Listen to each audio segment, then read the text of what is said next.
Situations where both you and your employer can discuss an employment-related settlement agreement and make negative comments about each other. Part 2.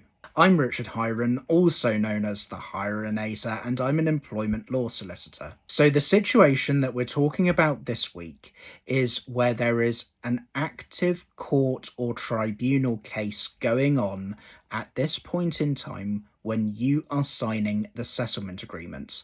Or it could also include a situation where, say, for example, you or your employer have reported things to someone like the police or to a relevant regulator. Those are things that are fact that you cannot just magically wave a magic wand and say goodbye to just because you sign a settlement agreement. So in those kinds of circumstances, it would be appropriate for the settlement agreement to accept that those things had happened, so that the fact that the court or the tribunal or the police or the regulator have been contacted is acceptable. Now, one particular quirk with this is that if, say, there is a court claim or a tribunal claim going on, then it might be that your usual kind of settlement agreement that you receive advice from a solicitor on may not cut the mustard in this kind of situation,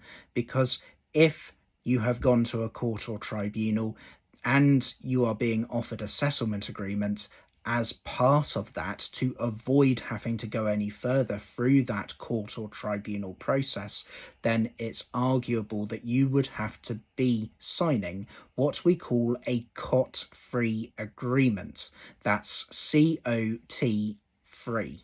And what that is a specific kind of settlement agreement that can only be legally binding if ACAS gives that settlement agreement its approval. I hope that's cleared up that scenario, but in the meantime, if you're finding a settlement agreement hard, bring it to Richard.